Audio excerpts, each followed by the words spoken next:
Society lies to you, tells you you're fine the way you are. And I'm here to tell you guys you're not fine the way you are. Yep. You need to improve just like us. Masculine women are repulsive to men. Just like me approaching you in a club in an effeminate manner, making you think like, is this guy gay? This is unattractive. That's exactly how men feel when you overtalk them, when you're loud, when you're crass, when you act like a guy or talk like this, dude. Men hate that shit. Or when they say bro. Yeah. It's just hold on.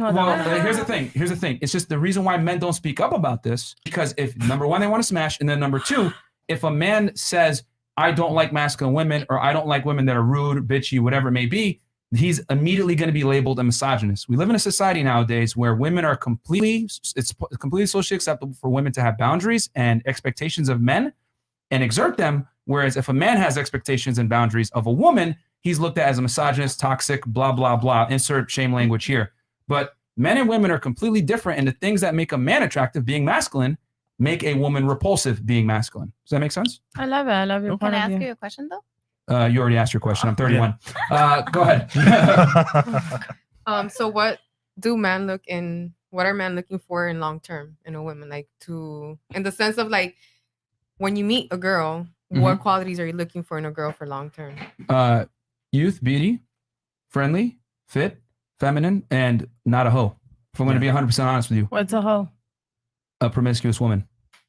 Okay. Yeah. Men, it's just that, like I said, men aren't going to admit that though, because they don't want to. The woman's just sleeping around with everybody.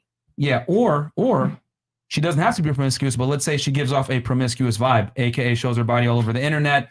There's a perception that she could be promiscuous. You'll also lose men by doing that as well, because no guy wants to be dating a girl or committing to a woman that there's a possibility that she's a hoe, because men are very territorial with their women, and men don't want to be embarrassed by their woman. And a woman that's promiscuous or the village bicycle, as they would say, that's embarrassing for men. Yeah. Okay. So that's what men look for in women. It's just that they're never going to admit the promiscuous part, because no one wants to shame women or whatever it may be like that.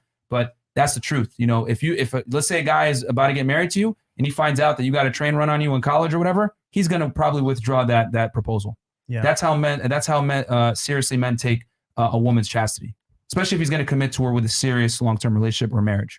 Society lies to women and tells them that men want strong, independent women that are good earners and secure and everything like that.